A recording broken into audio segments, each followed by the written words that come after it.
Welcome to another edition of Hot Shakes and Hand Dogs. I'm MrWarrenHayes here. We're going to talk about the week previous of independent wrestling alongside my co-host, the unflappable Sean Taggart. How you doing, Sean? A lot of wrestling that God damn, there was a lot of wrestling. All in Dallas. All in Dallas, Texas. Just way too much. From Ring of Honor to WWE to GCW to a bunch of Texas independents. They were all running all throughout the day. It's crazy the amount of stuff that happened this weekend. Look, at the same time, it's crazy, and you and I, avid watchers, so we try to sink in as much as possible. But you know what? Like the celebration, ultimately, of WrestleMania, right? That's what's cool about it, is that the celebration of wrestling that it creates, right, is really amazing. Just tons and tons and tons of stuff for everyone, right? And I don't want to try and steal a line from Effie here, but like there's really something for everyone throughout the entire weekend. And that's what's fantastic. And we say weekend, but it starts on Thursday. Long weekend, extended weekend, holiday weekend. Holiday weekend, exactly. Anyway, thank you everyone for being here. Those of you who join us live here on youtube.com/MrWarrenHayes for Hot Shakes and Hand Dogs. We appreciate it a great deal. And if you're listening to this later on demand or on your favorite podcast application, hey, thank you as well. Likes, reviews, all that kind of stuff. It's fantastic, and we appreciate it. And we appreciate people popping in the live chat, such as our boy Pluggo from Between Two Beards. I always want to say Beyond Two Beards, but no, they're very well between the two. But thank you very much, Pluggo, for being here. It's very nice to see you. Just like it was very nice to watch all this wrestling this weekend. So what we're going to do, essentially, we've got one topic essentially we want to cover. And then after that, we're gonna run through a little bit of our recommendations, the things that we liked. I don't know. Is recommendations a little pretentious, Sean? No, I think No. It's not like we're saying demands. True. Like we're not demanding them to watch these things that we recommend. No, you're right. Yeah, okay. If you want.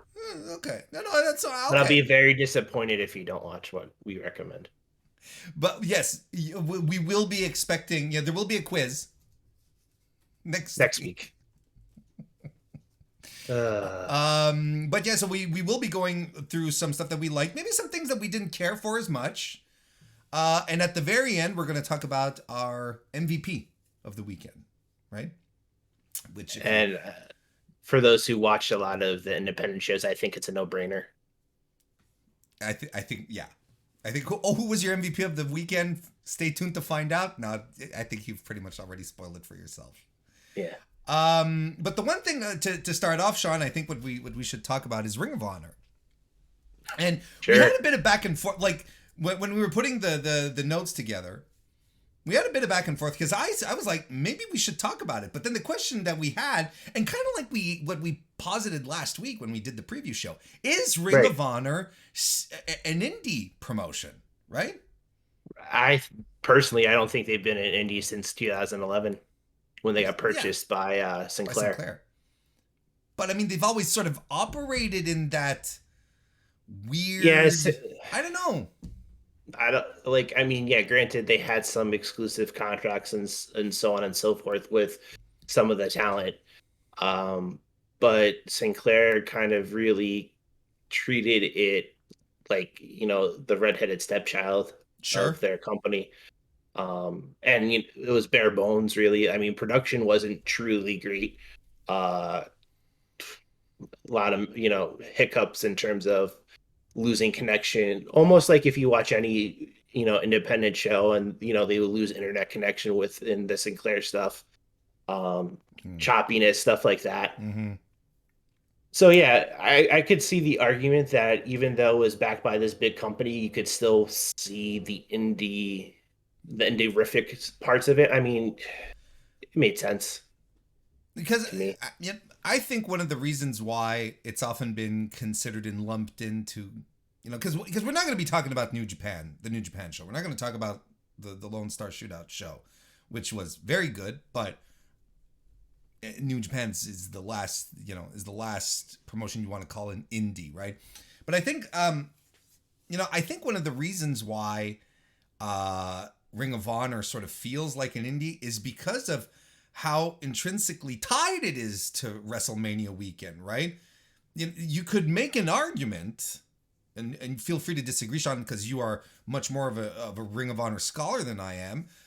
No, for real. We could make an argument to say that WrestleMania weekend kind of exists because of Ring of Honor. Because of Ring of Honor, because of this, the Supercard of Honor shows that they'd put on, and then everyone sort of started to gravitate around that, right? Because it's a catalyst for that at the very least. 2006, very first time that a promotion piggybacked off of WrestleMania, and it was Ring of Honor with Supercard. They ran 3 shows that weekend in the Chicago area. So you had Dragon Gate Challenge, you had Supercard, and then you had At Our Best, which was headlined by Brian and Lance Storm. So there were 3 shows. Obviously, people remember Dragon Gate Challenge and or Best in the World, and then also Supercard, just because of the various different match styles and match types that were on there, from that crazy Dragon Gate 6-man tag at Supercard of Honor, to just some of the other stuff. Like Shingo was a big, talking about New Japan, and you mentioned Shingo was a big part of that expansion for Ring of Honor, getting more eyes on the product early going with Dragon Gate. So, if anything, there's that. I think there's that those roots, right? Even if you can you consider, maybe the Sinclair wasn't, technically, are they still an indie? There's still those roots there, and they would still continue to run shows in WrestleMania weekend. And effectively speaking, this could be the end of an era, because Tony Khan has pretty much explicitly said he does not want to run shows on WrestleMania weekend. So I will say stay tuned on that. He has said that, and then after the show, during his press conference, he's like, "We'll see. We'll see." He could be just like... But because I understand why he wouldn't. I understand why he doesn't want to do it. I absolutely understand. I could see him not running in the city that Mania is in and running somewhere else, though. Like if it's not in Dallas, running in Houston. I don't know. Don't come at me on with my geography. Well, next year's in LA. Yeah, and I mean, there's been a lot of, does Tony hate the West Coast because of how quick he's in and out of there for AEW with Double or Nothing in Vegas, and then the short cup of coffee in California right after. Then he just jumps right out without, hitting some of the other areas in the West Coast. So, maybe he runs in Champlain because, he loves Chicago. He loves that area. Well, I'm not putting it past him to run in California next year. There's still a good chance that he could. I think he will. I mean, he'd be silly not to. Well, they're running Ontario, right? Very soon. Right. I think it might be more than that. But I mean, I think he feels his base is in the Midwest and Chicago, and now he's sort of, and he's got his foothold in New York, which is a really big deal, and I think there's a whole other podcast around that. But yeah, but I mean, look, he said, whatever happens, is going to be what happens. Because the idea, right, and like, just to make sure everyone understands when we say, oh, I know why he's doing it, just to make, he probably doesn't want to run his shows piggybacking off of the WWE so that people will say, oh, he can only run his shows when WWE is running shows, kind of thing. Like, of course he has to latch on, right? I think he wants to distance himself from that kind of discourse, which makes sense to me. Even though the company itself that he purchased has they're only going to look at who owns the company Sure. now rather than the big picture, like you're trying to. Absolutely. It'll be like TK's doing. Now here's the thing. Here's where I want to spin it around. If we consider that Ring of Honor was no longer an indie while under Sinclair, this is Tony Khan who is the owner, right? Mm-hmm. He is not a media conglomerate. He is not a television network. He is not a, it's Tony Khan. If anything, like Brett Lauderdale, owns GCW kind of thing. Mm-hmm. If anything, maybe it's even more of an indie than it has been since. I don't know. There's still, we saw the show, A+ production, quality, setup and everything like that. Did they have some hiccups? Whatever. But, quality, the cameras were good, crisp. Yep. Sound was great. Stage was great. Stage was great. Everything, was great. Referees are great. Yep. Except for, the fact that there was no OG official Todd Sinclair in there. That was kind of a bummer. But, I mean, everything else felt like a Ring of Honor show. You had Bobby Cruz ring announcing. You had Caprice and Ian announcing. Mm-hmm. You had Paul Turner return to Ring of Honor. And that's where he started from. That's how the Bucks, Cody, everyone knows him. Am I allowed to say Cody? Anyway. But, I mean, if you really think about it, like, this felt more Ring of Honor than Ring of Honor has felt since Sinclair purchased it. Sure. Yeah, no, I agree. It's probably the best show that they've put on in quite a while, actually. But look, I think, like, ultimately we're trying to make a case as to why we're talking about Ring of Honor, this new Ring of Honor, on a show where we talk about indies, because I think that connection is there. And since we're not privy to all the details as to what exactly was what exactly all of this entails, there's indie elements. There's too many indie tie-ins to just ignore it, right? Yeah.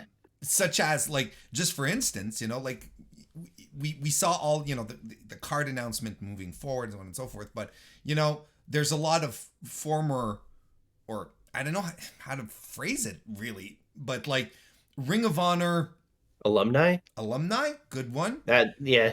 Joe Henry, Dalton Castle, who were on the pre-show, who weren't like specifically booked on, but it was good to see them. I've always enjoyed Dalton Castle quite a bit. Joe Henry's great too.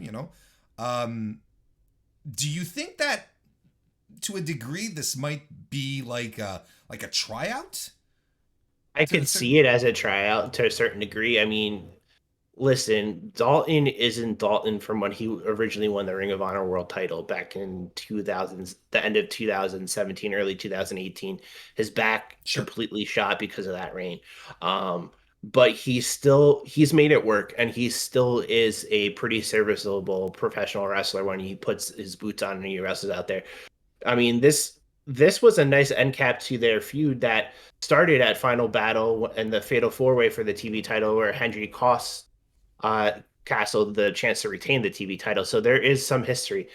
I will say, as much as Tony wanted to drift away from Sinclair, he did a good job keeping some of the Sinclair elements. He kept the right things from Sinclair. Because, I think there, without necessarily being some pushback, there are some elements, like, it would have been weird to be like, oh, Ring of Honor, don't call it a revival, but let's call it a next chapter. Yeah. Strange to not have it without a couple of mainstays like Henry and Dalton Castle. There's probably arguments for other guys that you could make at the same time, but I think these would have been particularly egregious sidesteps if they hadn't been on. I think the biggest omission, and who knows what happened there, was Shane Taylor. I mean, he grew in Ring of Honor. There's no doubt. I mean, I remember between the Keith Lee and Shane Taylor tag team, fans were pissed that they fired Keith Lee over Shane Taylor. And he proved them all wrong, and he pushed his way up. and fought for his spot, and maybe he's gotten an ego because of it, but like who doesn't in wrestling? Well, that's the point. And because look, we've seen it over the past few days. Certain wrestlers have egos, right? And I think it's a question of when you keep it in check. It's I think because there is no successful pro wrestler that does not have an ego, and that's just as simple as that. Even if it's small or it's all encompassing, when we say egos, like I know a lot of people are like, maybe think instantly like Hulk Hogan levels, right? But that's like a worst case poison toxic scenario, right? Everyone has to push themselves. Everyone has to get themselves over. Everyone is always like, it's continuously the hustle. I can do this. I can do this. I can do this better than that dude. I can do this better than this girl. Like, that's just how it goes. I think Shane, we've seen stuff on Twitter. I wouldn't want him to become a question of, where he was his own worst enemy kind of thing. Because I think Shane Taylor and Shane Taylor Productions has a lot to offer. I really, really do. I agree. I mean, we'll talk about it in a few minutes, but they're down a member now as he joined a new group. But yeah, they did a lot of good for the indie wrestling scene. They were allowed to go out there and wrestle up and down the indies. Shane and them were primarily in the Southeast, in the Texas area mostly. But like, yeah, that Shane got in his own way, I think, with this one. I want to say hi to David Reed here as we maybe talk about the matches a little bit. Sure. Just chit chat about them. Of course, I think we'd be remiss if we didn't start talking about FTR and the Briscoes. My favorite match, I think it's an all-timer. It is an all-timer. If you look at the emotion, the story building into this is a 4-month build to finally get this match here. Both of them, mainly the Briscoes yapping on Twitter and everything, but Dax and Cash fought back, back and forth. We thought it might happen in an AEW ring. Tony Khan purchases Ring of Honor, doesn't waste any time, and this is why the show was sold as much as it did. This match right here, along with the purchase by Tony. But this just hit every heartstring, I think. Crazy. It to me, like, I feel this should have been the main event. Because it was after this match, you had 2 matches, in my opinion, that just felt off. Rampage was on, so I don't want to, you don't want to take away from that, I guess. But still, this to me was the main event. No disrespect to Gresham and Bandito, who had their own up and down, but still a very good match. Mm-hmm. But this one just hit all cylinders. It hit at your heartstrings. I bit quite a lot near the end. I thought, the Briscoes were retaining at one point and then seeing FTR win. While not a complete surprise, I still was shocked. I will say it's very interesting to me that Tony Khan has kept some of the old belts. In terms of the tag team belts. Really? Well, the tag team belts were the original tag team belts. Sure, which I think is dope. But no, I think it's the opposite. I'm not surprised at all. Like he respects that kind of stuff. Like he's a fan. DVD boards and so on and so forth. No, but that's the thing. And Ring of Honor was one of his first loves, right? Mm-hmm. I'm not surprised at all that he's like this is probably like for him, this is like, my dad makes a ton of money. What can I buy myself? What could I buy? Like if I had that kind of money, what would I do? I'd buy Ben and Jerry's. Okay. Because I love ice cream. And I'm like, nice. And I'm gonna make all sorts of wacky flavor names, and because that's what I want to do if I buy Ben and Jerry's. So if I'm Tim. If I'm Tony Khan, I don't know why I said Tim, and I buy Ring of Honor, and I'm like, I'm already into wrestling history. I understand the value of Ring of Honor. I'm like, yeah, let's bring the old belts back, for sure. I wonder if they do a refresh to make the TV and women's title look kind of like the old. My feeling is Tony's going to bring back the old logo. I think so, from like mid-04 to 2010. And Which is the iconic one, if we're being honest. It's what everyone knows. But back to the match. Yeah, go ahead. What did you think? Well, for me, I mean, I'm going to talk about it more on the main podcast this week because I think there's a lot to break down on it. But like you said, it's an all-timer. For me, it's one of the greatest matches I've ever seen. It's one of the greatest tag team matches. Like it's in that pantheon, right? You're putting it up there with Golden Lovers and the Young Bucks. You're putting it up there with Art Barr and Eddie Guerrero versus Octagon and El Hijo del Santo. You're putting it up there with Midnight Express and the Fantastics, right? You're elevating it, and Omega Page versus the Young Bucks, right? This is where this match belongs, right? And because everything worked right into the audience, right? Where Dax Harwood was so into the fact that everyone was into the fact that he jumps off the apron and goes high-fiving people just as the match is starting. Because this was, I don't want to make any maybe false comparisons, but this was Rock Hogan kind of audience, right? Where the audience added to the match. You know, when we talk about that, how important wrestling crowds can be to matches, this was it. This is what brought it up to legendary status, because people were chomping at the bit to do it. And to your point that you were saying, this was a match that was 4 months in the making, that people were excited about. It wasn't built on TV. It wasn't built on a weekly television wrestling program. It was built grassroots, brother. Because social media, because two guys, or two teams, I should say, who know how to promo, know how to get an audience invested in it, were just given free reign to do it. And by God, man, it created the level of excitement that it did. Because I agree with you. This show sold out. This show did 20,000 pay-per-view buys on Fight. The last Ring of Honor show did 200. Yeah. Which was Final Battle of last year, yeah. Where this all started. Christ! Are you nuts, man? This just felt right, though, seeing this in a Ring of Honor ring. I would have felt weird if we saw an AEW. Like, I would have gotten it because, like, who knew what was going on with Ring of Honor, but it needed to happen there. It's fantastic. And I'm very happy that it did. Obviously, you'll go into it more on Thursday. I went into it more yesterday when I dropped the episode on Pure on Count Out Podcast Network, so you can listen to that, which is mine, yeah. So I talked about that a little bit more. I will say, though, one thing that, and we're gonna talk about this, I think, too, is the synergy between AEW and Ring of Honor, what that means. And the reason why I bring that up is... Well, let's do it. Let's go ahead. I think this is a good part.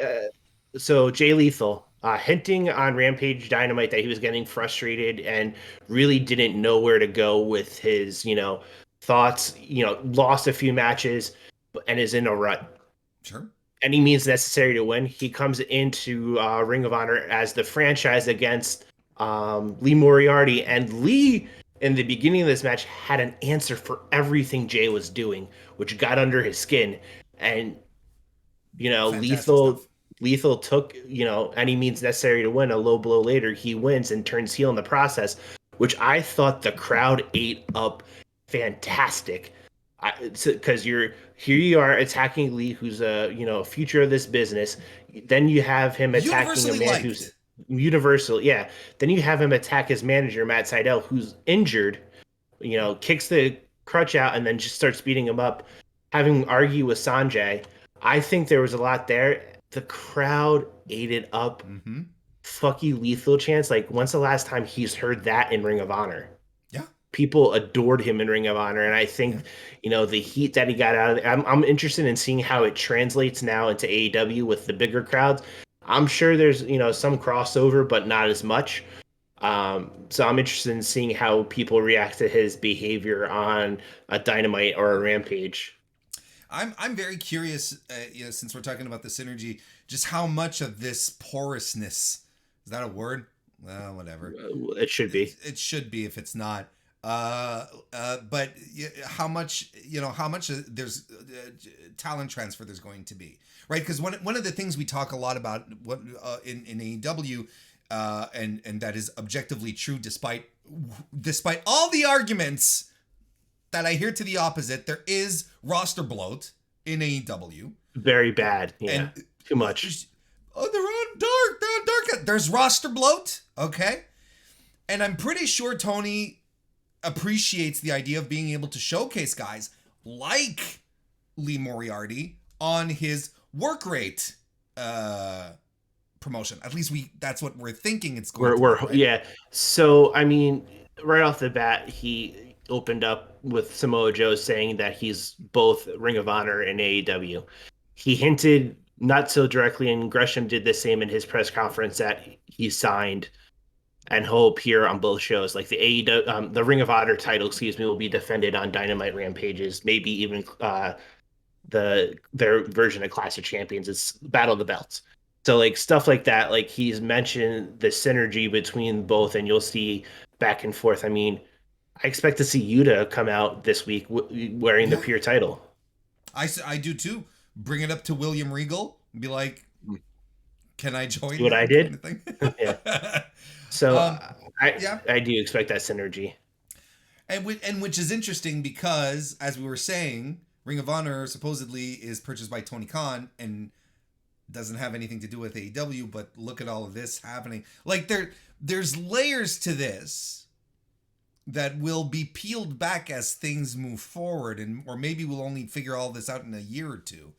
But like this whole business, the pure business aspect, that was not a pun, by the way, but the pure business aspect of how much AEW and Ring of Honor are going to work together and how much free transfer there's going to be between people.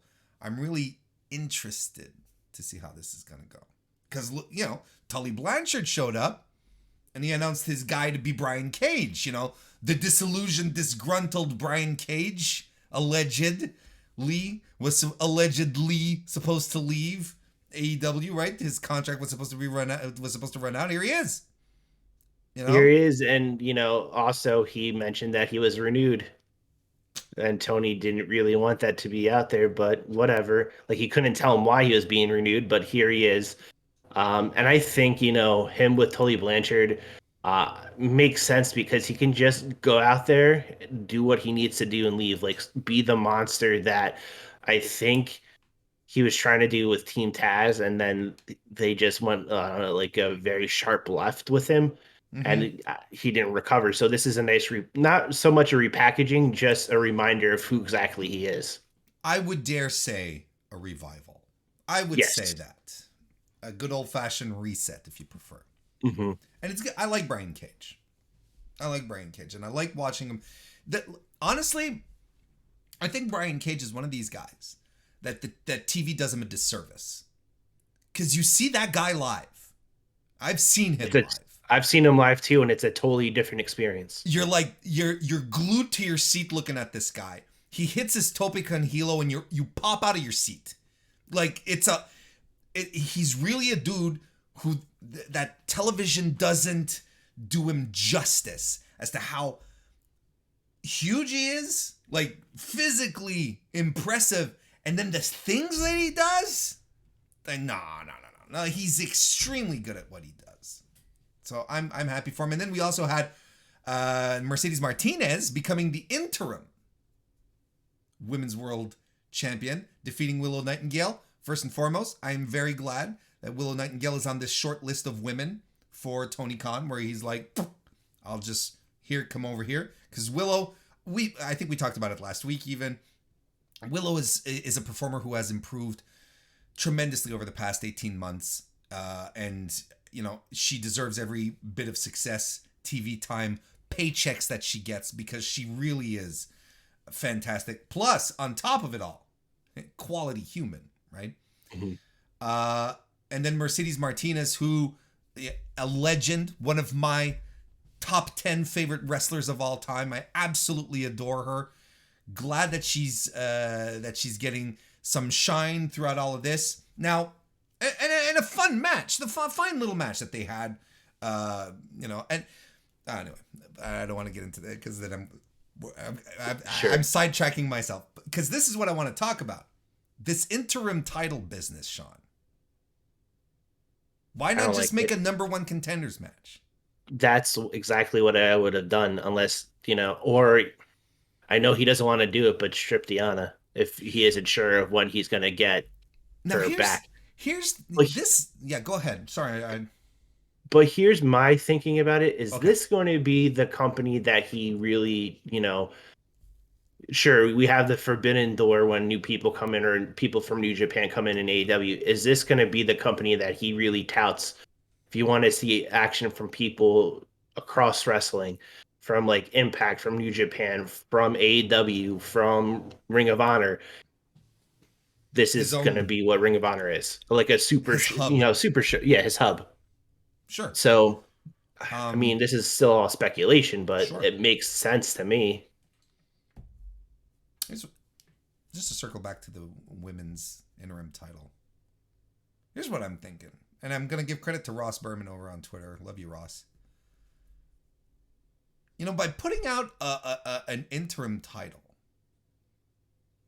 is Tony not telling Deonna, I don't need you?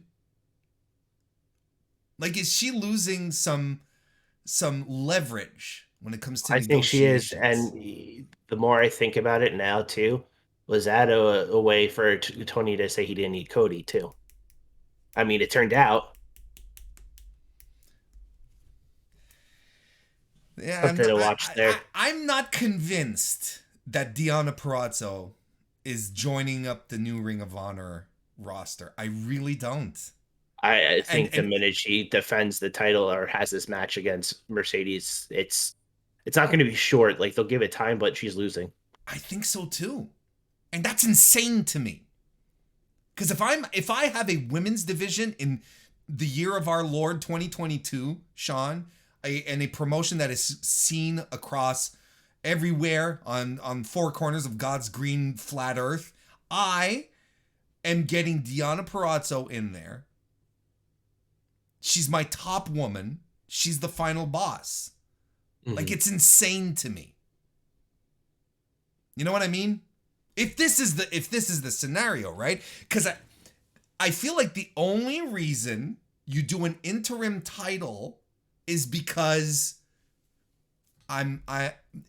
you're taking leverage away from someone else. Makes perfect sense to me in that. It does. Main event was good, though. The main event was very good. I will say it got better once Bandito threw out his own manager. Yeah, once they got the Chavo thing out of the way, and a lot of people was weird. And a lot of people thought the Chavo thing was weird, right? It was. It was, but I understand. But not. Yes, because it's the honor part. It's the code of honor part. That's what they wanted to bring home. That's what they wanted to drive home. Maybe like saying, is the message here, well, we're going to sort of steer away from certain tropes that you may be expecting. And we're going to focus on, work. Because that's what it's about. So, a lot of people, Gresham mentioned in his promo about the heart that Bandito has, the respect that Bandito has. And as much as Chavo wanted to make him disrespect Gresham and, go in to win any means necessary, Bandito's heart pushed him to do the right thing and push him out altogether. Like, make, I think it was Paul Turner reffing that match, throw out Chavo, get rid of him, make it an even playing field. And really turned on from there. I mean, there was spots in this match that were good in the early going. I feel more that I'm thinking about it, the Chavo spots were done purposely to showcase Bandito being frustrated with it. Yeah. Bandito being, no, I want to do this the right way kind of thing. Right. Despite the fact that not despite the fact he came out as Zorro. And yeah. Zorro is, he's the original Batman. He's the original He was, he's the son of an aristocrat. got dressed up because he hated, well, he was fighting the authorities, though. He wasn't quite, bad comparison there, Warren. That wasn't very good. I understood what you got, but at the end of this, Lethal comes out, calls for his shot at the Ring of Honor title, says that he made Gresham. They argue, they fight. Sanjay comes out and pulls him off, then turns and starts attacking Gresham. And out comes Samoa Joe, which Crazy. My whole feeling was I thought we were going to see a face-off with Bryan and/or Punk. But this is a little bit better just because obviously this is bringing now Joe into the fold of AEW and Ring of Honor, which we found out he's in both. He has a match Wednesday to qualify for the Owen. So that's also good to see that he's going to be as active as he can be wrestling-wise. He's ready to rock. And I thought it was very interesting that he was convinced about everything when it comes to, Tony Khan. Once Tony Khan was the one that bought Ring of Honor, he was sold on the whole AEW Ring of Honor thing, because Joe didn't sugarcoat it. He was trying to get WWE to buy that library. Yeah. So, I was thrilled to see that. I think a surprise, right? Did anyone expect it? No, I honestly think more people expected Claudio. I think so. But this was fantastic. This was better. I think it holds more weight with Samoa Joe being around, and just a fantastic return. Just reminding you how good of a promo he is, because what he did was short, to the point, heartfelt. And as everyone has pointed out at this point, in that ring at that moment, you had the past, the present, the future of Ring of Honor, because Lee Moriarty was in there as well. Just fantastic stuff. Great fan service. And this is what Tony Khan understands. This is what Tony Khan understands. Send your people home happy. Send them happy with something that they'll latch on to and that they'll feel good about. He was a fan. He still is a fan. He's the biggest dork, and I love him for it. I think he's mentioned a few times that he still watches WWE. He hates the product, but he still watches it because he's a fan. Well, of course, you watch your competition, man. Of course you do. Well, of course you watch that too. But I mean, just up and down, a show that felt like Ring of Honor. Whatever you want to say about Ninja Mac and Brian Cage being a squash, it served a purpose. Sure, it made sense. And it reestablished Cage as a monster, which he desperately needed something, because and he looked great. And even if Ninja Mac lost, Ninja Mac was on Ring of Honor on this revival show, and he was having a great weekend too, on top of it all. So it's like, good for him. Great. I was going to say great segue into WrestleMania weekend, into the collective. There you go. I mean, we 12 shows. 3 days, 96 matches. Jesus Christ. That's awesome. And the talent that...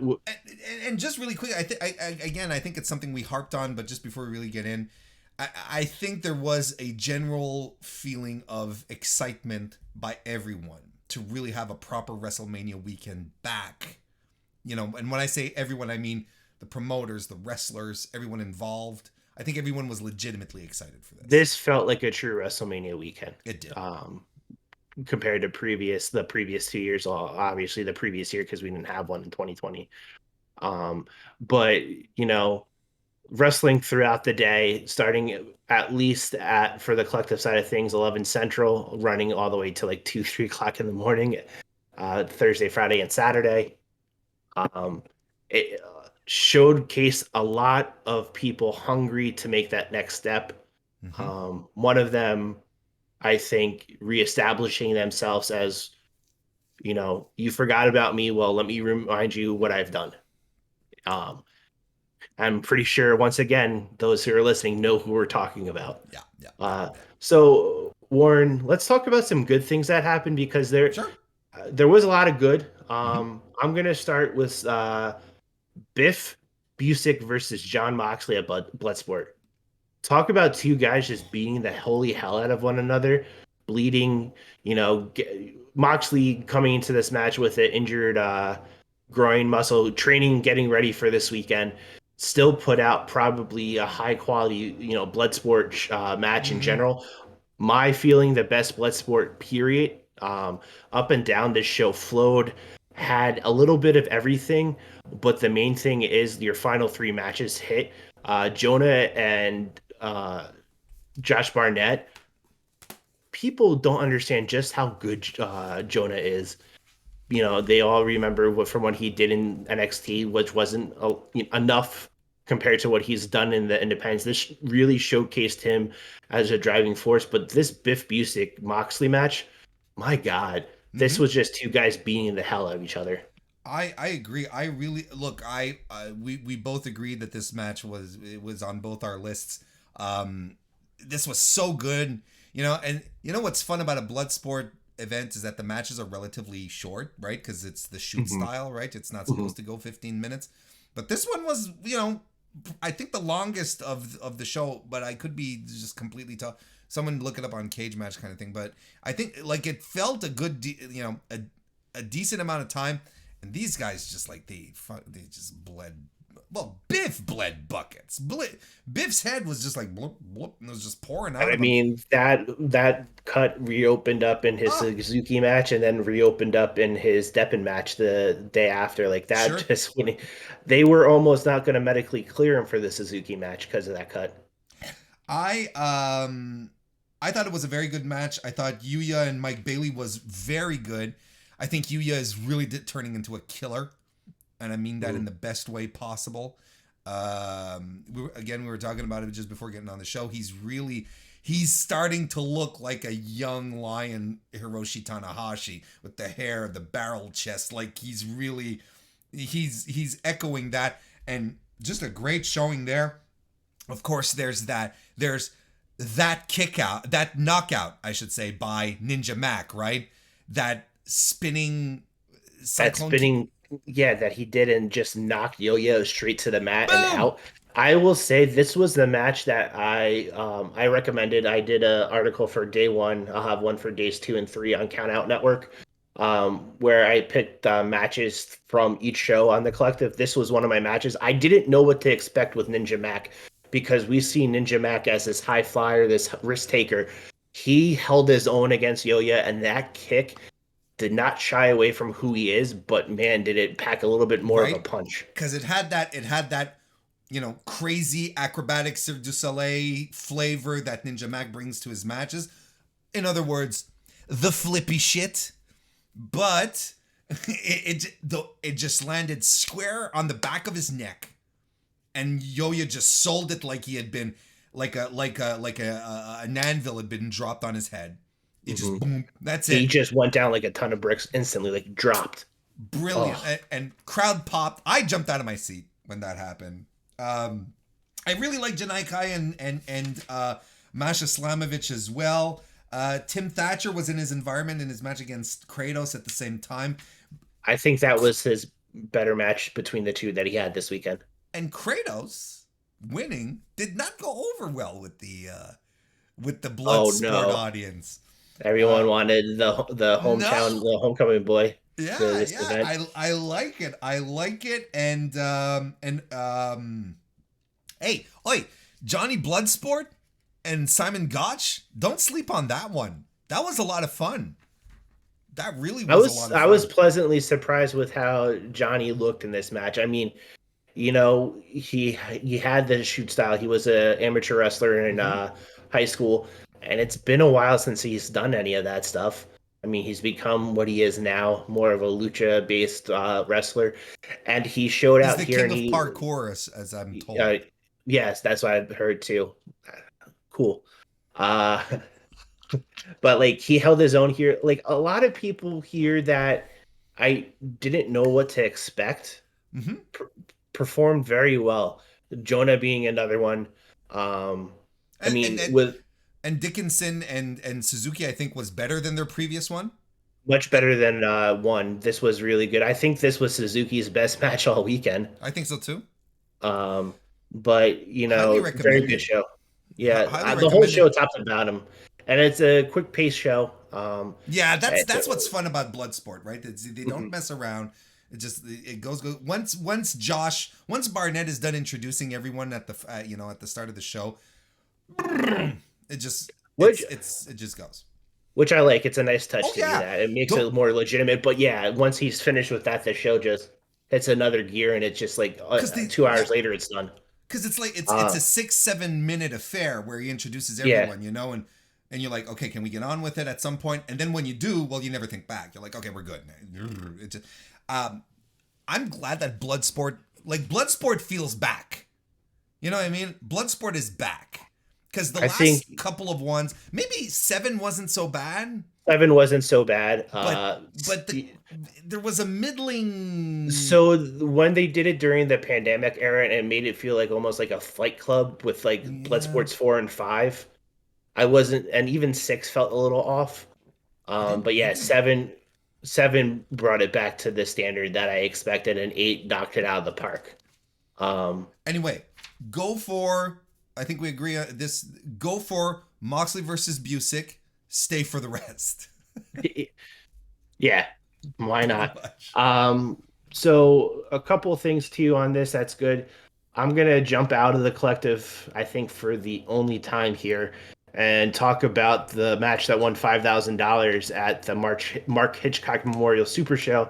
That's Bandito and Mike Bailey. Ah, Let me tell you, and it's a 16-minute sprint between yeah. these two guys, and there was no stop.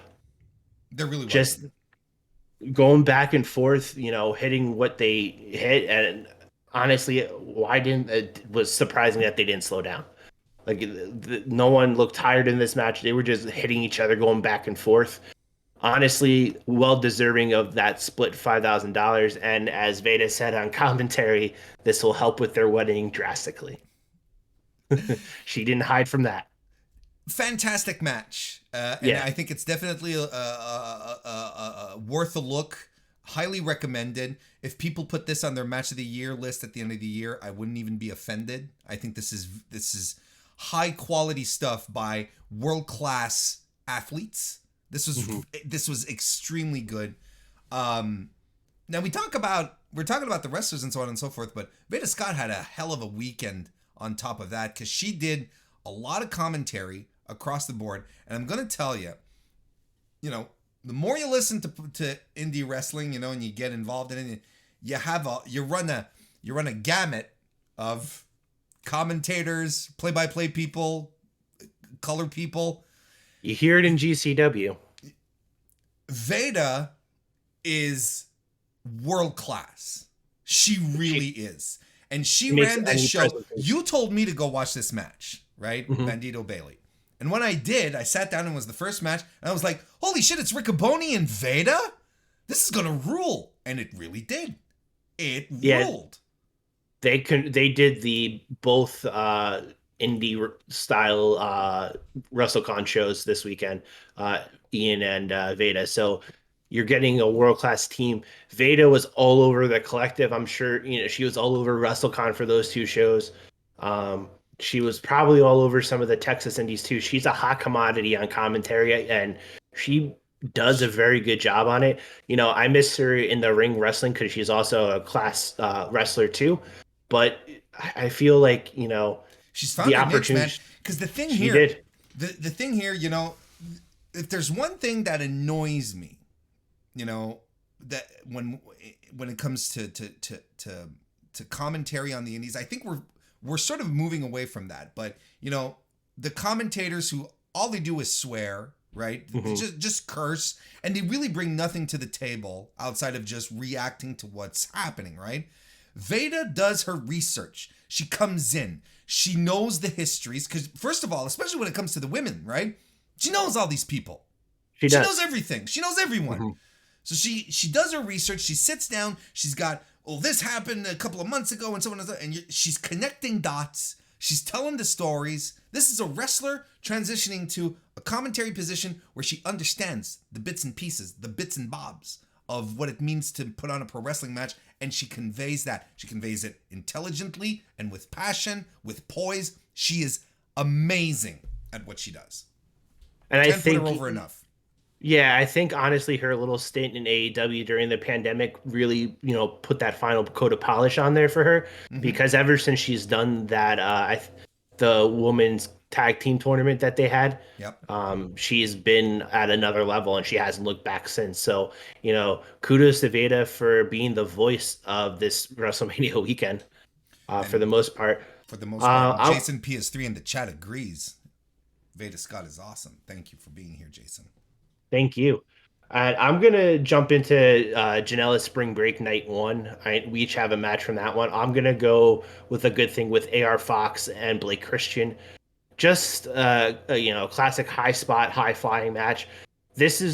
I've talked about it for a few weeks, either here or on Twitter, or on both really, about, Blake truly finding his legs back under him, and he's looking like the Blake Christian that he was before he left to go to WWE. This was Blake's best match since then. And really? what a dance partner of AR Fox, who anytime he comes out and wrestles, he's still the same AR Fox. And it's still, the bookings are limited because he's focusing on the WWA 4 school in Georgia, but he's still putting on classics. I still think Blake Christian's best match is the one he had with Gresham at Astronaut. I think that showed a different side of Blake, that he can be more well-rounded. That's just me, but I'm a big Blake Christian guy. I was the first to cheer when he was fired because you knew what that meant. Because I knew what that meant. No, it sucks that he loses the paycheck, of course. But you're like, come home, son. We're ready for you. We haven't touched your room. Your bed's still there. Everything's still here. We're just waiting for you to come back. Yeah. As far as I go on Spring Break Night 1, Moxley versus AJ Gray, I think it delivered. Did it over deliver? No. I think it was exactly what it was supposed to be. I felt it was match of the night, and I think it was exactly what it's supposed to be. Just a brawl, and then they bring out the toys, they bring out the barbed wire on the planks, and so on and so forth, and it just became what it was. Now, here's the talking point I want to bring up here. Jon Moxley retains, and I think that you and I both last week were kind of like, it'd be kind of time to mix things up, right? Plus, stuff going around, you sort of hear here and there, that, maybe the GCW AEW relationship isn't as, the partnership maybe isn't as solid as it was, But here we go. We have a top tier AEW talent who retained the title. And I was convinced that they were going to put it on AJ Gray, who would have been a completely credible guy to beat Jon Moxley. Let's be honest. Completely credible. And finally get a guy who will be around for the title more often. Because right? Who knows the next time we're going to see Moxley in a GCW ring. Because Mox is literally the part-timer. Like he's Brock. He's 2019 Brock at this point. And I'm not saying that because I hate it. I'm just like, that's what it is. He shows up for the big shows and he goes home. And we're not going to see him for a couple of months. And then there's going to be a big show at some point. And it's okay. Like probably in Vegas, right? Vegas, maybe even the weekend after in Atlantic City for their big deathmatch tournament weekend. Sure. And then obviously July, they have the homecoming weekend in Atlantic City as well. So there's a number of dates coming up for GCW that would make sense for another Moxley defense. It just is going to be interesting now as to who gets that opportunity. Yeah, because there ain't much left unless they're pushing Janela. Unless Brett is like, it's Joey's time. Because look, okay, let's just fantasy book for a second here.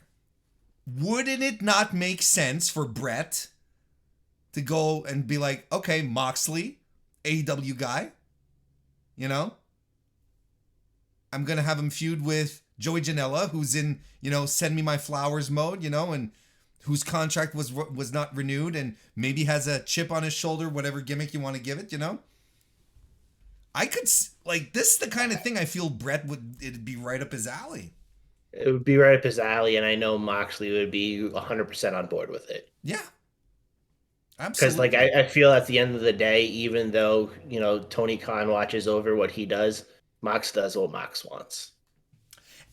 And maybe that's what the nature of this relationship is, too. Maybe the business relationship isn't as strained as we think it is between GCW and AEW. Maybe a lull. Maybe it's just like, okay, well, for now, I just need my talent because XYZ. And then, then there's a reemergence. I don't know. It'll be curious. I am curious to see how much AEW talent is going to be working the GCW shows moving forward. A show that I really liked, is Effie's Big Gay Brunch, right? And I don't have a particular match to point to, Of course, the main event was good, but you don't watch Effie's show for, your work rate classics, for your 5-star, death matches. That's not why you watch. You watch Effie's show because it's fun. Because it's fun. No. And there's people in the wrestling ring that you're watching right now that are enjoying what's going on, and everyone's in on it. And I even tweeted it out as I was watching it. I was like, I just realized I have not stopped smiling since I started watching this show. It's the perfect Saturday morning brunch show. It really is. Like the time slot is perfect, and the way Effie approaches it, it's spot on great. It's just, let's just have fun. Enjoy the show. Just enjoy the show, everyone. It's gonna be fun. Like Effie at some point, he ran in during the Paro Dark Sheik match. This Paro had knocked the ref out, and he was just beating the shit out of Dark Sheik. And then Dark Sheik reverses, covers, there's no ref, but Effie darts from backstage, and he has a referee shirt on, slides in, goes 1, 2, 3, and crowd erupts, right? Everyone's like, but there's also this feud between Paro and Effie, right? So everything's just, these little things work. It was a good time. I can understand that this is not for everyone, because if you're, like I said, if you're looking for mat classics, this ain't it. But if you want to see people having a good time wrestling, putting on a good show, enjoying themselves, and letting that enjoyment be contagious, right? Mm-hmm. Hey, look, Dirty Dango and Ali Catch had a lap dance off on each other. Yes. I was weirdly turned on watching a wrestling match. No, but okay, this is happening. It's fun, Yeah. And then and Dango at the end, catches, she's nailing moves on him, and then at the end he gets on his knees and he extends his hands, right? And he says, Ali, let's just go. Never mind all of these people, you and I. He goes, you and I, let's just go. Never mind all of this. We'll hit the road, and we'll get out of here. And we'll go live, we'll hit the road, just you and I. And she's like, okay, we'll do it. And he turns into the ropes and she nails him with the heat seeker, right? But that's it. If that kind of shit bothers you, of course it's not for you. But I'm looking at it, I'm like, this is like you said, it's an infectious show. It's a very lighthearted show that, stuff's happening, a lot of connection from past shows, the stories built around each other.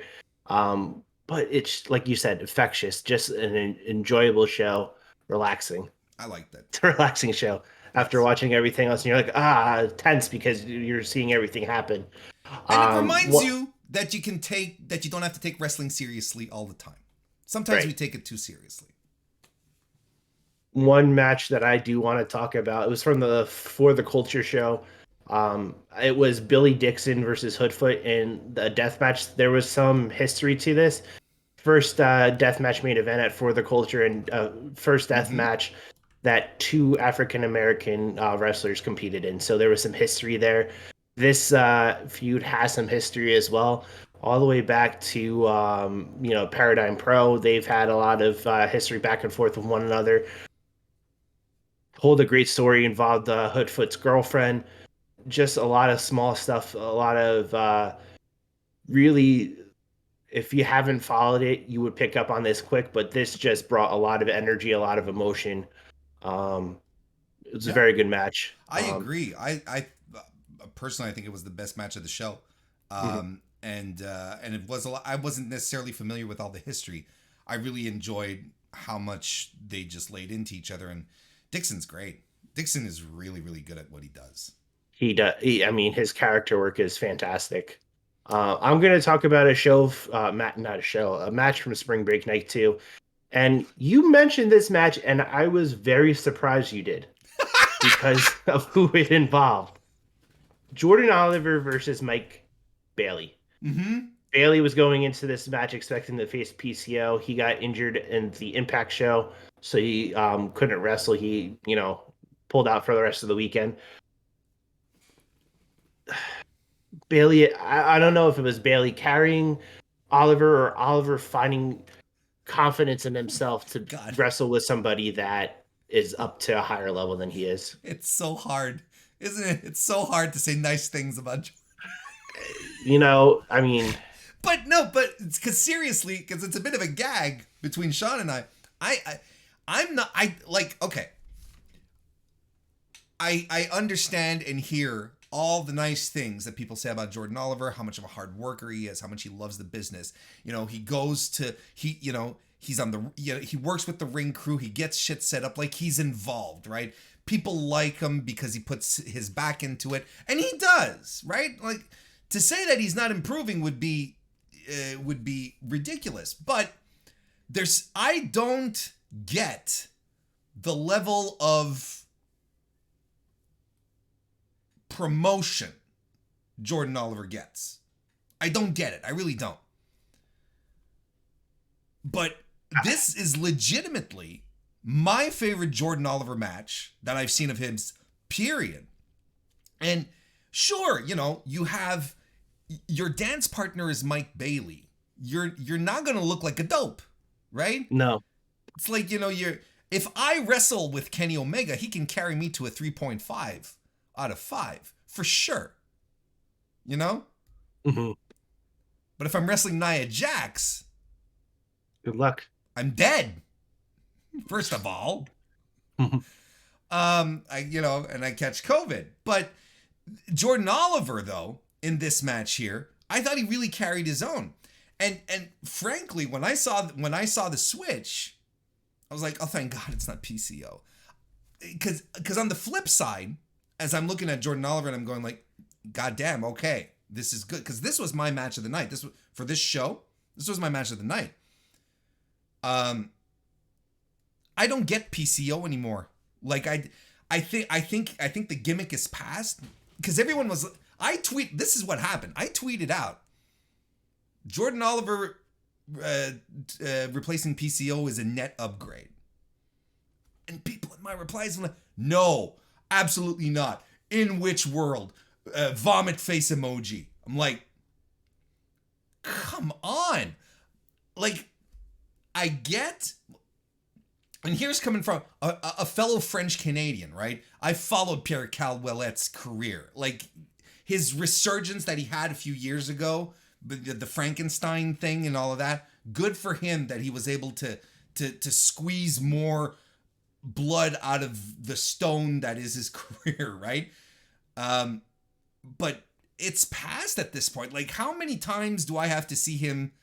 How many times do we have to freak out at him doing a moonsault to the And floor? wondering if, that, and then doing the one like splash off the top rope to the apron, and he crashes and burns every time, and There you're you like, is this go. the one that he's not really gonna get up from? Just because, like, we've seen it, and it's okay, it's fun, if I'm looking at if I watch a Mike Bailey match, there's a reason why I want to watch Speedball Mike Bailey, and it's not for him to bounce offense off of PCO. That, I think, was a bullet that was dodged, because the match that we got with Jordan Oliver was legitimately good.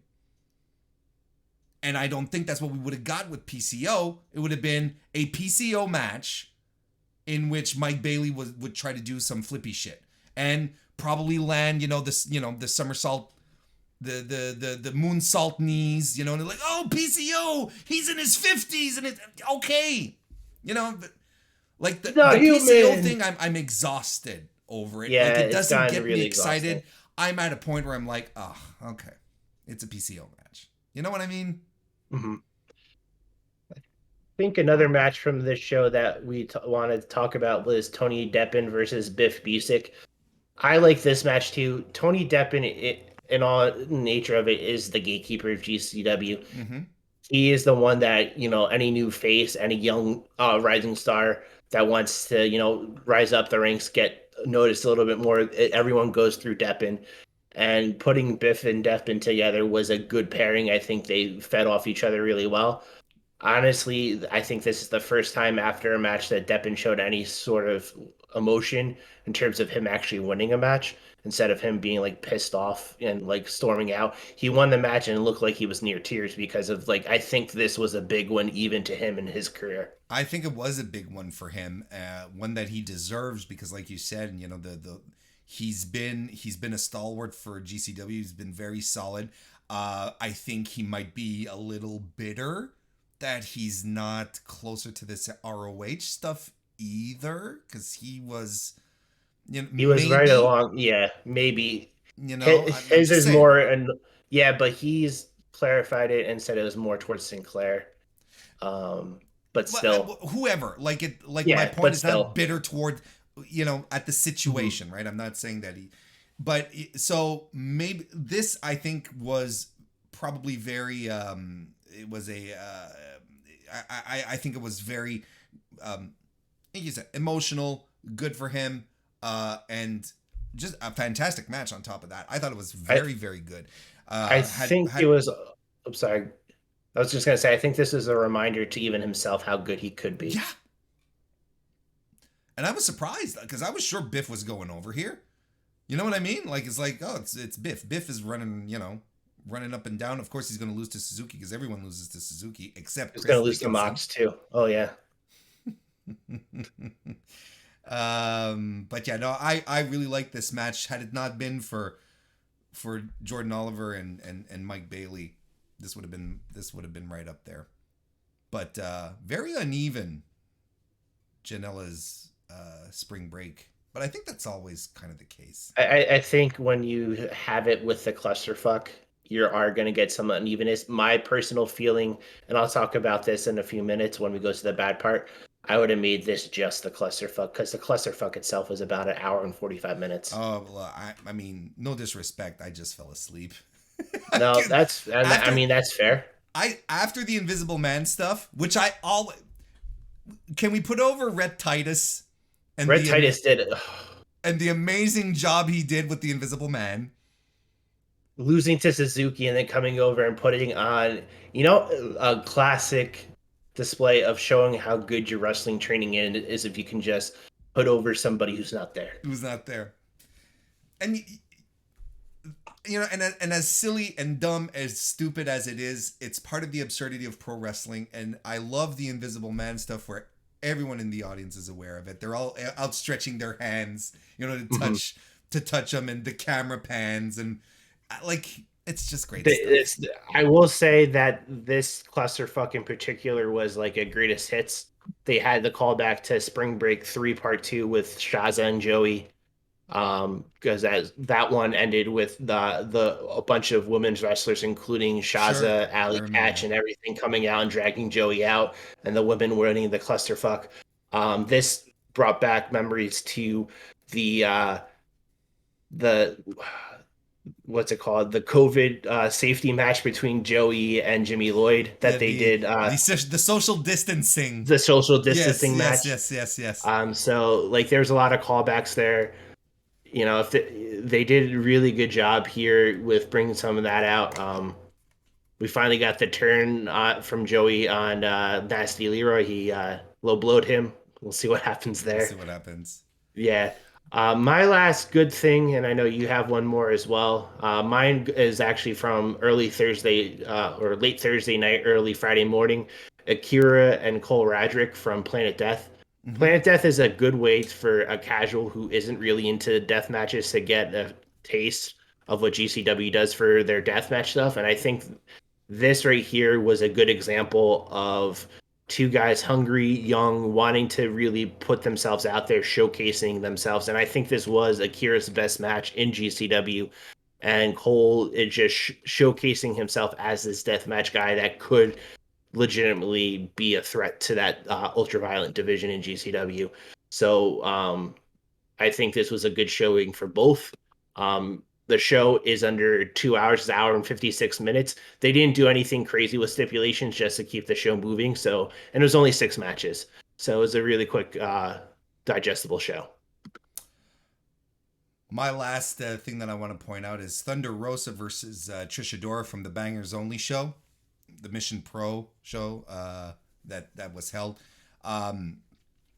Trishadora's biggest match of her career, in my opinion. I don't think she's had a bigger opponent, someone of such prominence. Because I don't want to set aside anything that she's done in the past, because Trishadora is one of my favorites. Also, another wonderful human being. But as far as newly minted AEW Women's World Champion, and Rosa came with the belt as well. This was the big time for Trish. A big time match, and I'm convinced she took it very, very seriously. Good little match that they had here. I thought it was very solid. Just some good pro wrestling. Which is what I like. Just some good pro wrestling. Good story told throughout. Of course, Thunder Rosa is going to win here, but Trish held her own. Didn't look like a junior as opposed to Rosa. She's right up there, man. And I want the world for Trishadora, because I don't think there's anyone like her out there. Very unique. And I mean, just a really good match too. That show, Bangers Only, had a decent amount of bangers on there. I mean, it was a very nice showcase. I'm glad that GCW and their relationship with Rosa, they gave her the opportunity to showcase Mission Pro, that Texas homegrown promotion, but also at the same time a full women's wrestling promotion. Granted, I mean, they had the Alley Cat Shapey Harlow match, but take that match out of it, full women's card. It was a very nice event. And I think a lot of people, that one was affected by the time slot, because Mania Night 1, am I going to miss anything if I don't go on that whole thing? But I think it was good. Yeah, no, I think good. it was a very good match. Yeah. And as far as attendance goes, I like, this was the second to last match. The Trishadora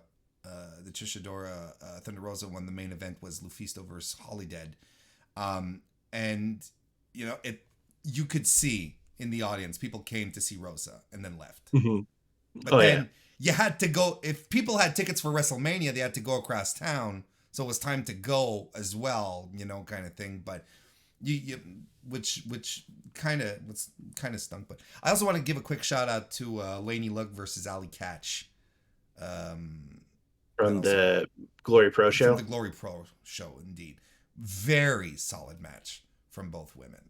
Allie's been having a good stretch of matches. I think her Mickey J match was a very nice callback to Mickey and Trish in some spots from Mania 22. But yeah, that was also, they did, and it was a very good match and a very good weekend for Alley Catch. But with all the good, there were some bad in this weekend as well. I mean, it's going to happen. It's a long weekend, a lot of shows. Not everything's going to hit. One of the things I want to talk about, and I can lump these two together, where was Alex Price and Jessica Troy? Jessica Troy flew all the way over from Australia to get booked twice, and one of them was because they had some card changes and they just needed bodies. Kobe Durst is another guy. I wondered where he was because he was booked once. Christ. And Jessica Troy is very good at professional wrestling. We And hear, as far, you're flying in some Australian talent, you know who we're talking about, right? We talk about Shaza all the time. Shaza is very good at self-promotion, mm-hmm. Jessica she's something special, man. It was She really is. strange. And Alec Price, I think Alec Price is the one that shocked me the most. Because he's all over the place. And he's so good. I don't know why he didn't get any more bookings. I mean, he got added to Scramble for night one of Spring Break. He got added to the clusterfuck, and it looks like him and Cole Radrick might start something out of it as they got both heated after both they eliminated one another. And then he was on that JCW show against Jack Cartwheel, had a New Texas match, but like I feel like he should have been booked that more than like 4 times. Like he This should is be in the same conversation that we're going to have about Mike Bailey this weekend. Like he's a guy that should have risen atop the crop as well.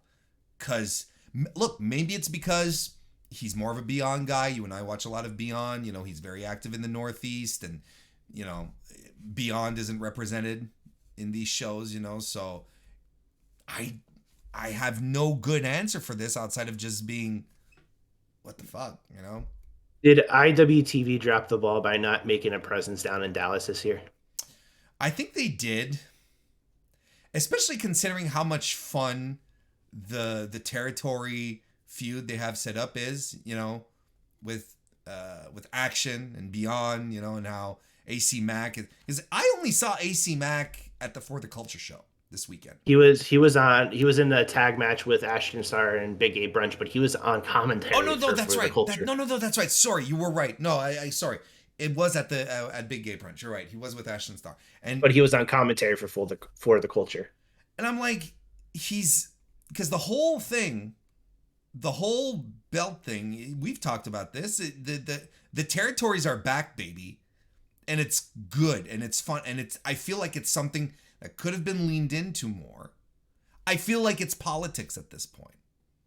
GCW and IWTV, there's still that outstanding lawsuit, and GCW sort of, I don't want to say they own the place, but GCW is kind of the maestro of the weekend now. Yeah, they kind of taken over the reins from Ring of Honor, and really with this whole collective thing with inviting a lot of indie promotions have taken over. IWTV tried last year. I mean, they tried, and the collective was just too powerful. I mean, outside of some of those ICW no hold bar shows, attendance was mainly at collective. And like there were some good shows. Like my show of the weekend last Mania was that Sup Action Have Fun Be Sad show, which was highlighted by the Violence Is Forever Finjuice tag team match, which was amazing. Yeah. I feel like maybe they could have honed in on a little bit of the Texas promotions that they cover. New Texas could have ran live on IWTV. Sure. That would have been nice. They could have done something. It's just a shame because I feel like you have this big network which houses a lot of independent wrestling, and them not having a presence down there kind of was like, okay, it's a little weird. It's a little weird, but it does feel like the politics, whatever you want to call it. I think politics is probably the umbrella term to just cover just about everything, every backstage dealings out there possible. I agree though. I think there should have been something, at the very least Beyond should have been representing, because Beyond is also about it. But then again, it's like you have a lot of the wrestlers who wrestle under Beyond were already booked, already out there. I'm not going to pretend I understand all the ins and outs. You know what I mean? It's a mess. It's a hard weekend if you come in late to it. Sure. Yeah. Hopefully, hopefully they'll get in ground running for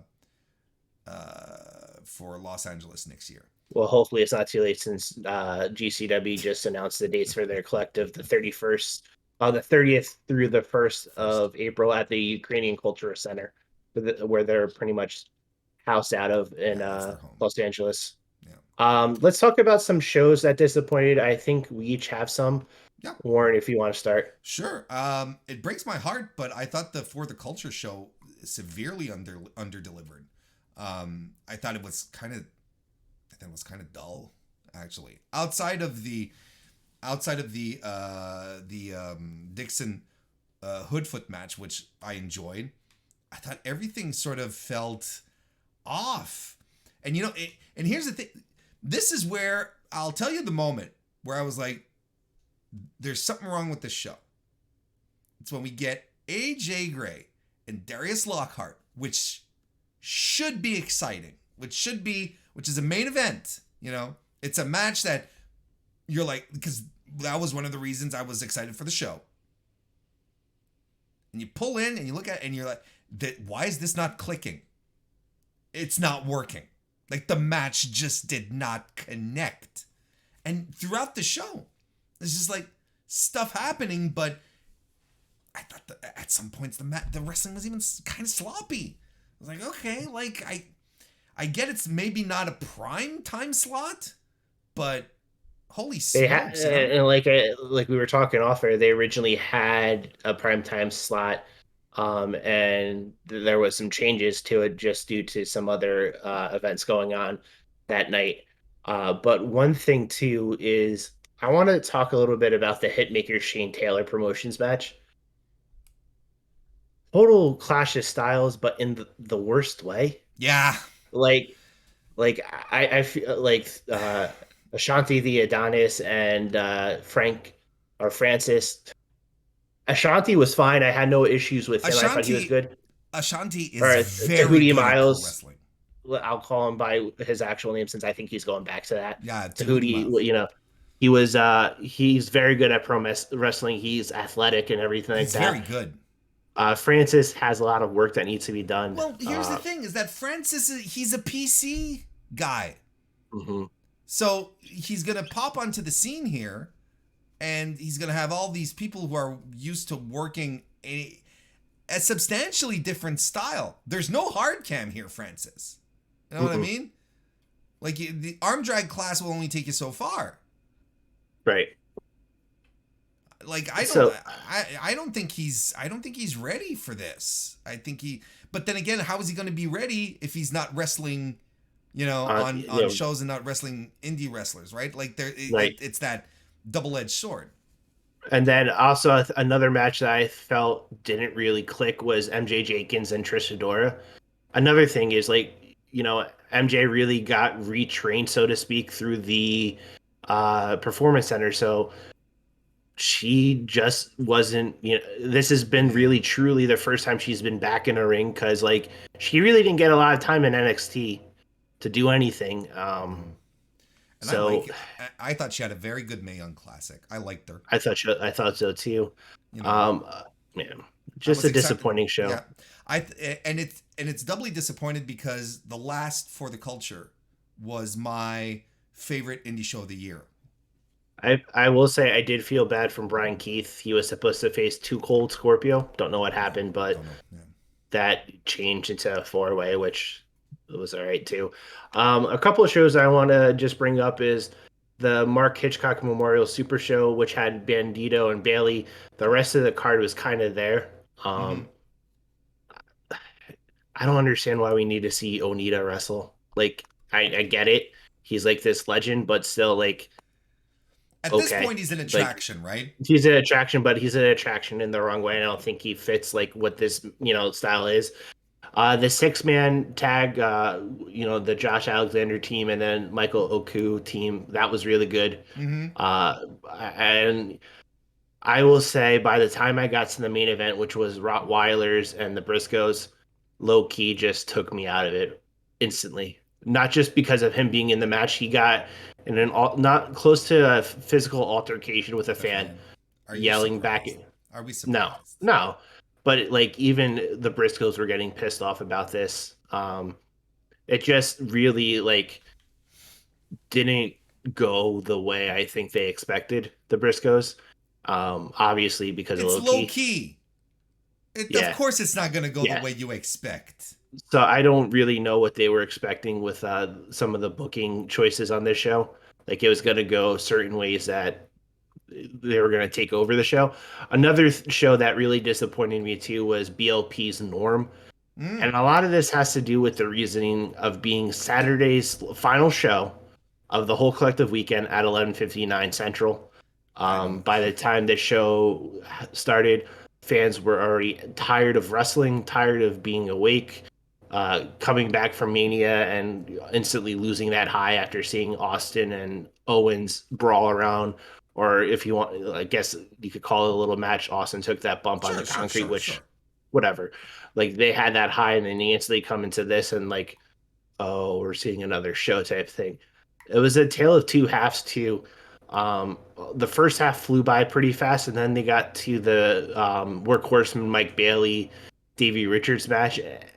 And while it was good, you could start seeing that the wheels were kind of falling off in Mm. terms of the fan. I watched one fan in the front row sprawl across like 4 or 5 chairs and just start falling asleep on the chairs.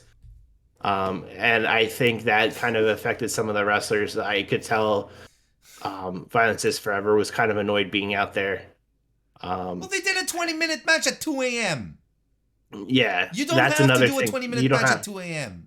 that was a match that could have been cut like 7, 8 minutes at most and still gotten the same thing over, which was Violence is Forever turning on Tom Lawler. And so Team Filthy is over, but like nothing really mattered. And I mean, it's not a BLP show on a big major wrestling weekend without card changes. They lost the main event of PCO and Jake something, both of them out due to injury. Meng couldn't make it anymore, so Right. Faces of Fear Workhorseman got turned into that tag match. Barbarian did put on a fun brawl around the ring against Calvin Tankman, which was from the opening match of the show, so there was still some energy for there. You got Jessica Troy and Kobe Durst out of it too as an additional match, but like BLP just runs into like these bad luck scenarios on big weekends. And you main evented with Levi Everett and Big Beef in a feud that really was doing nothing for the past 2 years. It started 2 years ago, then nothing, and then you have this Texas death match at the end of it. Really,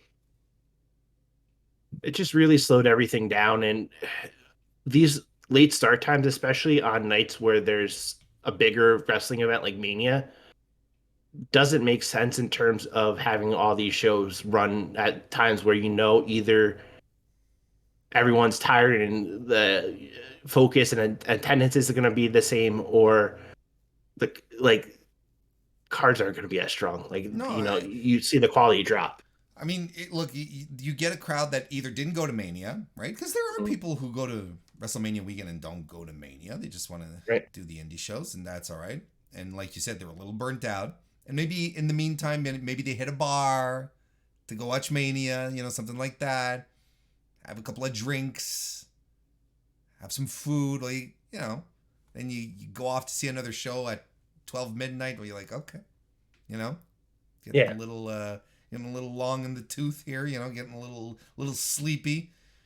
Um so yeah, so that's it. It's like you get that too. You get and the people who do come after Mania, like you said, well, they're already pretty much wrestled out. They just watched a 4-hour show that just ended with Stone Cold Steve Austin doing a surprise match.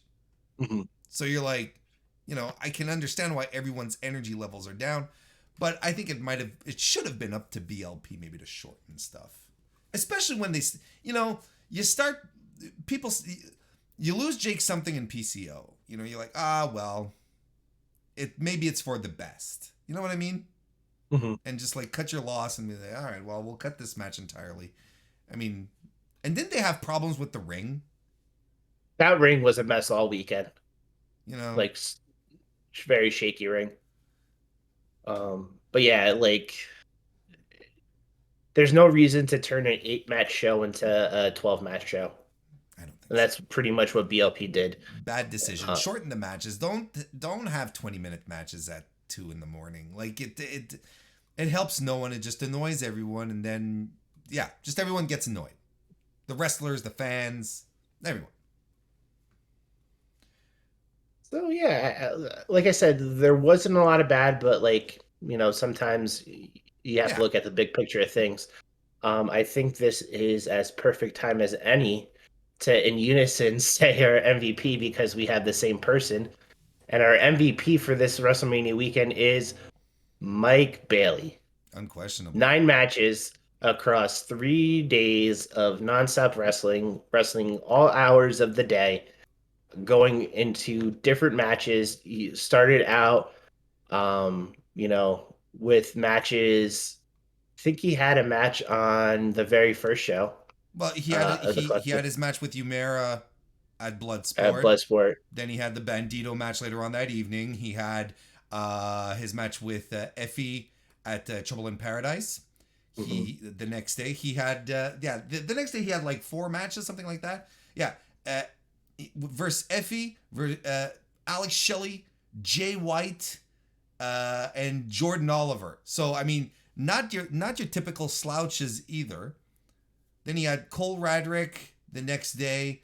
He had Cole Radrick the next day. Then a singles match with Davey Richards at WrestleCon USA versus the World, and then he tagged with Davey Richards against the Workhorsemen at the Norm show.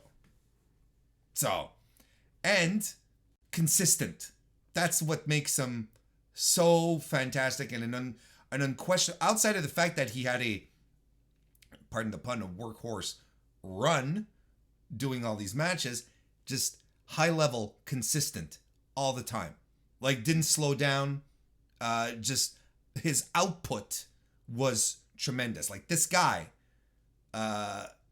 is like he's literally on another level running these 9 matches over 2.5 days ultimately, right? Because 31st, yeah, exactly. Let's say 3 Yeah. to be generous. Just Mhm. insane stuff. And like you said, just never dropped in quality too. I mean, he put on hit after hit after hit. I really didn't look tired throughout all of it. Like he generally loves this. He generally loves being back in America, and he's making up for missed time in this Mania weekend. Prove that Yeah. that we missed him in the States. If it wasn't for the weekend that Bailey had, I would have went with Cole Radrick. I think he was another one that really, showed out and showed up and really showcased himself as somebody who should be booked more and booked everywhere. He had different styles of matches, different opponents, all that stuff, and he raised his game out a lot too. So can't forget about him. Masha was Masha. Um, I think Biff and just Jason PS3 in the chat pointed it out. Biff Busick as well had, a very physical weekend, mhm. Maybe It was nice. maybe the difference between he and Speedball was that is the output, where Biff maybe sometimes wasn't quite as level. It had peaks and valleys. Still fantastic. Don't get me wrong. I couldn't do what he did. Don't get me wrong here. But as a viewer, someone who looks at a lot of wrestling is like Speedball is just he was on a completely other level this weekend. And like you said, I think this was the smartest thing for him to do. Now that his visa situation, whatever kept him out of the U.S. for so long, he's chomping at the bit to come back. He's been for years at this point. Yeah, Uh, it's been 6 years. and that's all he's been wanting to do, come back to wrestle in the States. Um, he's reminded us who he is and why he should be everywhere. And he is going to continue to be everywhere. Yeah, and I mean, granted, he was wrestling in Japan, he was wrestling in Europe and also in Canada, but like at the same time too, you didn't see him as much as you do now with There you how go. often everyone wrestles in the States compared to the other countries. And I mean, at the same time too, he has a really big match coming up in PWG Yep. against it was Biff, right? I believe coming up It is against against Biff. Biff. Yep. And then also he has Janela coming up at the end of April for GCW. He has Suzuki, I think, this weekend in San Francisco for GCW. So he has a big weekend ahead of him. And independent wrestling keeps on going. This was just a little big weekend, little light weekend this week. GCW is running 2 shows in the California area, LA on Saturday, and making their San Francisco debut on Sunday. So there you go. So we're going to be back with more material next week. We're never going to run out. Ever, Shawn. Never, ever. Never. Because independent wrestling is the lifeblood of professional wrestling. There you go. There you go. So we're going to wrap it up here and set us off that old dusty trail. I want to thank everyone for joining us tonight. But before we go, Shawn, tell the people what you got cooking on your side of the wrestling creation of content world. So quite a lot, actually. I released Pure Monday, which was my recap of Supercard of Honor, a little bit more detailed and in-depth look not only at the matches themselves, but the reaction from Tony Khan during the press conference, sprinkling in as we go around each match. I released this afternoon part 1 of 3 of the recommendation watches for the collective weekend over on Countout Network. The podcast can also be found there too. And tomorrow I will be on Independent Waters, which is Mikey Manfredi's podcast with Zach Batista on Countout Network, talking about Norm and Planet Death with Lauren Rosenberg. So check that out on your podcast platforms of choice. I'll be around. And Warren? Well, as for me, I'm going to be recording the Mr. Warren Hayes Show podcast this Thursday at 9 p.m. Eastern, 8 Central, right here on youtube.com/MrWarrenHayes. Just a couple of things to talk about this week. Not much, there's just a few tiny wee things happening of very basic interest. My WrestleMania review / thoughts. Of course, we're going to be talking about Cody. We're going to be doing the Dynamite review like I do every week. I'm going to talk a little more about the Briscoes and FTR as well, the Supercard of Honor in general. But it's one of these weeks where podcasting is really easy because everything just happens. The content just is there for you. Just like, there's thank stuff to you. talk about. Thank you. There's weeks where you're like, oh, I gotta dig into figure 4 online to what's Post Wrestling talking about. This week's like let free form. We're gonna and I'm very excited to talk about Stone Cold Steve Austin as well. Lots of great stuff. So come check that out this Thursday, 9 p.m. Eastern, 8 Central, 6 Pacific. But in the meantime, join us again next week right here for another edition of Hot Shakes and Hand Dogs. Thank you again, Shawn, for hanging out with me this week. I know I'm unbearable and insufferable. Just don't know when you're going to have a stroke. It's upcoming. It's my long-term story.